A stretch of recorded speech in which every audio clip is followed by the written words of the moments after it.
As a young boy whose family owned a farm and worked on it, Henry was also expected to do some chores around the farm.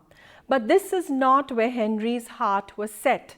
He was more interested in doing mechanical things. However, Henry knew that his father would never release him to go and work in a mechanic's shop. In fact, his father constantly told him that there was no future in machines whatsoever.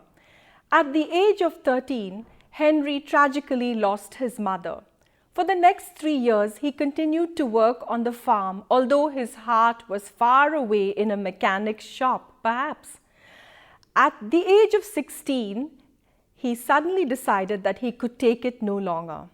One night, he up and left. He ran away from his home, going all the way to Detroit, where he believed that he would find work in a mechanic's shop. Henry felt that he could never tell his father because his father would not understand and would not release him from the work on the farm, especially after losing his mother when they were short of one hand already. And so he was constrained by his father's beliefs to take this step.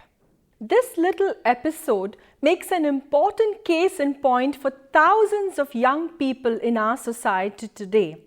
Many young people are not aware of what their strength is, what they are good at. They have no idea about what their core competency is, and therefore they end up deeply unhappy with their lives. A close friend of mine is an engineer by education, a musician by passion, and by profession, she's a language teacher. She did her engineering because she succumbed to the pressure of her parents. She learned music because she loved it. But at the end of the day, when she needed money to meet her financial needs, she took up a job as a language lecturer. Now, I know that she is not unique and that there are thousands of people all across our country who are engaged in a profession which they are not at all happy with, but they are there because they have succumbed to parental or peer pressure. Just like Henry Ford's father was trying to force him into being a farmhand and to work on the farm, many parents of young people try to compel them and constrain them because they want their children to follow the dream which they have nurtured in their hearts, rather than let their children follow after the dream which is guiding them in their own hearts. Now, I think it's really very important to learn from this lesson of Henry Ford that it is critically important for each and every individual to find out what their true talent is. Where does their strength lie and what is their core competence? It's only by discovering our core competence that we can find out the intrinsic value of our life, and after that we can continue to live a life that is fulfilling because it would have fulfilled the purpose for which we have been created. Each person knows exactly how they have been wired. They know what they are good at and they know the exact thing which they love to do. So it's their responsibility to make it known to their parents and their elders that this is what they would like to do, so that parents can invest in training them in that specific area so that they can become excellent at it and then make a real good contribution to society through that strength. So knowing what we are good at and pursuing that area of our life is really key to being happy in this world, just as it was for Henry Ford. He would not have had to run away from his home if he were able to convince his father that farming is not what was at his heart, but rather mechanics. So it's a two-way communication. Children have to be able to communicate what their strength is to their parents, and parents need to have a ear to understand what their children are trying to say to them. And then only can we live totally fulfilled and complete lives in this society. So, if knowing our area of core competence is so important, you might be asking right now, how can I find out where my area of core competency lies? Well, are you the person whom families look to when they are wanting to organize a party or a wedding? Do they come to you to fix the venue, to arrange the caterers? Then possibly you must be the one who should go for event management?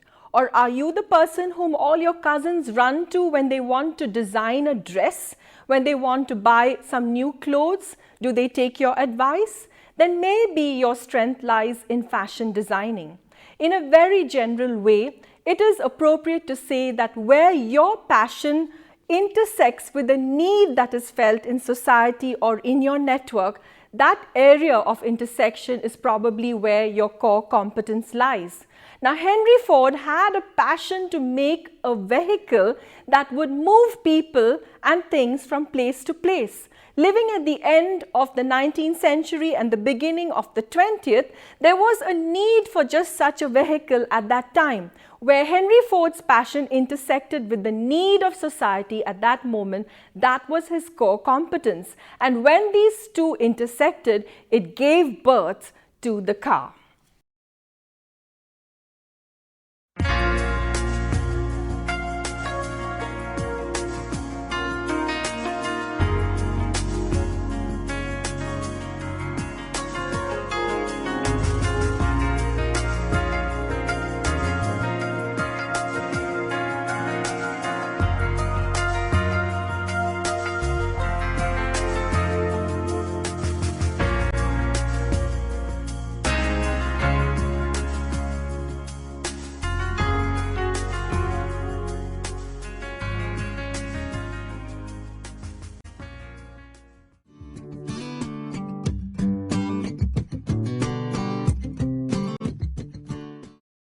Hello viewers, I greet you all today and I want to tell you that I'm very excited about the lesson that we are about to get into because it's a powerful story of one man and a vision, and together that this man and his vision could change the world forever and make it different from the way in which he had found it. Based on statistics gathered in 2010, this is the second largest car manufacturer in the United States, the fifth largest in the world. This is a company that has produced over 5.5 million cars in 2008, has over 90 plants and facilities worldwide, employs over 213,000 people, and has had an income of $20.21 billion in 2011. It is a company that produces cars that have remained popular with the worldwide market for their durability and their dependability, earning topmost positions within different categories. Yes, dear viewers, today we are talking about the Ford Motor Company. So where did all this begin? Long ago, in a small village called Dearborn in the state of Michigan in the United States, on the 30th of July in 1863, a baby was born. He was Henry Ford, and he was going to grow up to be this person with an amazing willpower and a vision to change the world and to make the impossible possible. In time, Henry Ford developed into a visionary with a rare perseverance, and he was propelled by a motivation that was founded in selfless service. These characteristics are a combination that are a surefire recipe for success. In fact, from a very early age, Henry Ford began to show the telltale signs of a unique gifting that he was to develop in later years. From his very young age, he had a fondness for mechanics and all things mechanical. Henry Ford grew up on a country farm. When he was a young lad, the railways and the telegraph had already been invented, but they hadn't seemed to impact life very much. This young boy seemed to show a great inclination towards things mechanical and evinced a strong interest in repairing watches. In fact, he became so good at fixing broken watches. A neighbor of his once quipped, "Every clock in the village shudders when it sees Henry coming its way." He was so good at repairing watches and clocks that he even invented his own tools and fashioned ways and means of fixing them on his own at the age of 7 or 7.5 years of age. His father used to tell him that he should not do this for free, because for Henry it was fun. He loved to do it and he never wanted to charge. But his practical father believed that Henry must be rewarded and take money for the repair work that he was doing. But quietly and secretly, without his father's knowledge, if somebody told him that they needed their watch fixed but couldn't afford it, Henry would do it with great pleasure. One time, his classmates in school were so jealous of the attention that Henry was receiving from repairing the watches of adults that they emptied a watch case of all its bits and pieces, scrambled all those bits together and handed it to him and said, "Okay, let's see if you can fix it." Henry was not afraid of this challenge and they thought he would never come back to him. But within 30 minutes, he came back with the watch completely fixed and working. Soon Henry's interest shifted to bigger and more complicated machines. One Sunday, when there were no workers around, he went to a sawmill and took that machine down to pieces. Very fortunately for his sake, he was able to put it together again before the evening was through.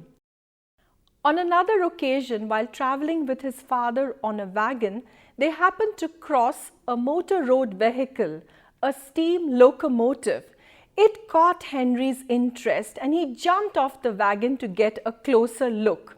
Now, this was a life-changing moment in Henry's life, because from this moment on, he could think of nothing else but how he himself would be able to build just such a steam mechanism on his own and by himself. Henry's age at this time was 12 years. In his attic bedroom, and purely based on the memory of what he had seen, Henry Ford now began to build a crude steam locomotive for himself, placing on an undercarriage the parts of the engine and connecting the wheels to the motor by a crude chain. This, in fact, was the first carriage without horses that was invented by Henry Ford. His age at the time, 12.5 years.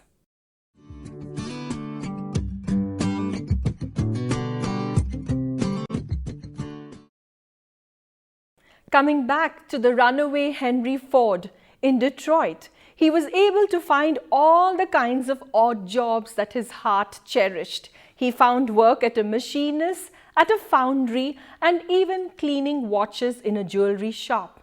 In fact, soon his skill was recognized by the owner, but the owner had to hide him away in a back room to repair watches because the owner did not want his customers to see a teenage boy handling their expensive watches. Very soon, Henry Ford's father discovered where he was and he came to fetch him. He tempted Henry by telling him that they had bought new threshing machines for the farm, and perhaps if Henry came back home, then he could help with the running and the maintenance of the threshing machines. It appears that he was able to convince Henry, who went back with him to Dearborn, and there he re-entered into his life on the farm, the social life at the church, and the dances. At one such dance, he met the pretty young daughter of another farmer, Clara Bryant, and he was smitten at first sight. Apparently, he prepared a very complicated watch that he gave as a gift to Clara, and he won her heart. A few years later, they were married. Henry was 25 and Clara 21, and they soon settled onto their busy life on the farm. As soon as they had settled on their farm, Henry began to experiment with creating a farm locomotive and a steam road carriage. His mind constantly went back to an article that he had read in a magazine called The World of Science. The article had described an engine that was powered by a continual explosion of inflammable gas. Henry knew that the key to the machine that he wanted to invent lay in just such a mechanism. There would be a series of explosions coming from inflammable gas, and this would generate power, and this power would move the pistons up and down. The movement of the pistons up and down would in turn create energy, and that energy would go in the movement of a conveyor belt that would be attached to the rear wheels of the vehicle, and that would push the vehicle forward. So somehow Henry Ford knew that the answer to what he was searching for lay in just such a series of explosions from inflammable gas. But what Henry Ford did not know, that he was on the threshold of an invention that would be the prototype of the modern internal combustion engine. A dream was beginning to take shape in Henry's mind. If only he could work this out, if only he could create such an engine, then he would be able to make farm locomotives, steam engines, and even vehicles that would transport people. And all of these would be powered by a small and compact, safe engine. Henry Ford was a man driven by a passionate goal. He wanted to invent vehicles that would transport people and things across vast spaces in a manner that would be easy, comfortable, and affordable. This dream that possessed him became the driving force of his life, and it was unrelenting, and it would not let go of Henry Ford until it was accomplished in its totality. It is generally perceived that having a goal and a vision are vital to success in life. In fact, Thomas Carlyle, an English essayist and historian of the Victorian era, once said that a man without a goal is like a ship without a rudder. Any wind will carry him somewhere, and eventually he will arrive at some port. But will that arrival bring gratification to his soul? Probably not, but knowing what one's goal is and striving to achieve it will definitely bring a sense of satisfaction to one that at least one has tried. Henry Ford's life is a vivid testimony to the importance of having a vision, a goal, and a dream to give direction to one's life. This was a passion that was burning in his bones. It preoccupied his thought life, and every spare moment of his life was dedicated and devoted to the pursuing of his goal. He found that he could never shrug it off, he could never shake it off, because the goal and the vision became the thing that was driving him to the accomplishing of what was to be the purpose of his life and the changing of the world as he had seen it before.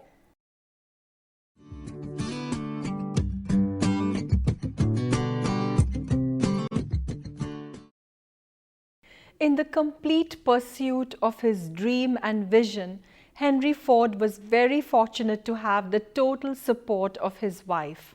There came a time in his experimentation when he knew that he must leave the village of Dearborn and move to the city of Detroit, because in Detroit he could have more easy access to mechanics and tools and all the things that were needed for the completion of his project. His wife was more than happy to leave her comfort zone on the farm and travel with him to Detroit to see her husband's vision become a reality. Pursuing his dream was not easy for Henry Ford.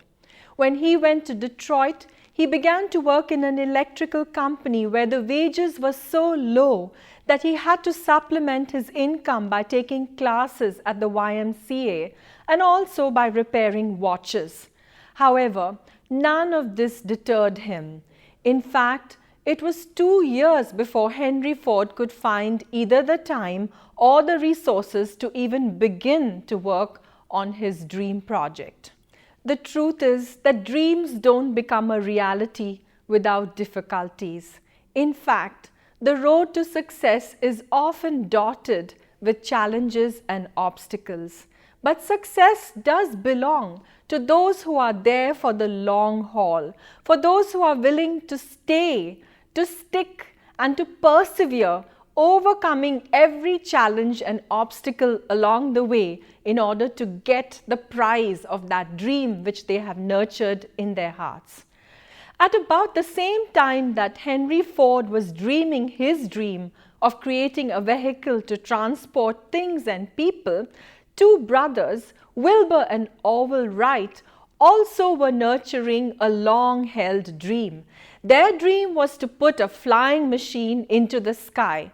In the face of the greatest opposition from elders, from their parents, from people who mocked them, these two brothers just continued steadfastly to nurture that dream, and all the technology and resources that they had was to be found in their family-owned bicycle shop. Yet, just because these two brothers decided to hold on to their vision and to believe for the unbelievable, in 1903, these two brothers were able to put the first airplane into flight. And so it was in Detroit, in a shed at the back of his house, that Henry Ford built his first engine to run on explosions of petrol gas, the prototype of the modern-day car. It was made of odds and ends, a gas pipe, a hand wheel from an old lathe machine, and it worked with Clara's help. While she poured in the petrol with one hand and regulated its flow into the engine with the other, the engine started up with a deafening roar, shooting flames up from the exhaust and shaking with terrible vibrations. Henry Ford had built his first proper petrol engine that would drive a car, and he had done it in 7 days. He was elated. The second engine, however, took 2 years to build, as Ford was increasingly busy in his job at the Edison Electric Company. When the engine was made to his satisfaction, bit by bit, Henry assembled the car around the machine. It had 4 bicycle wheels, an ordinary bicycle saddle worked for a seat, a tiller worked to steer the front wheels. The engine was mounted behind the seat between the rear wheels.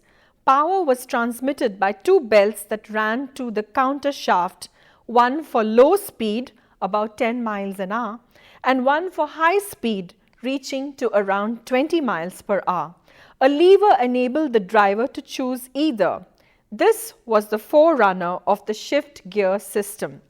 The car had no brakes and it could not move backwards. In order to warn people of its approach, Henry installed a huge alarm gong on the front that was to be used by the driver. And a bicycle light was installed also on the front to provide the required light.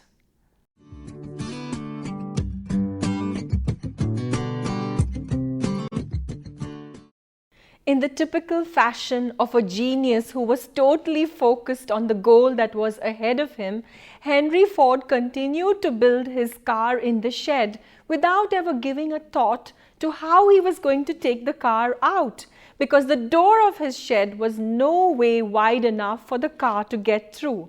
But nothing would deter this man on a mission. He got hold of an axe once the car was ready and broke a hole through in the wall of the shed and took the car out onto the streets of Detroit for its first ride.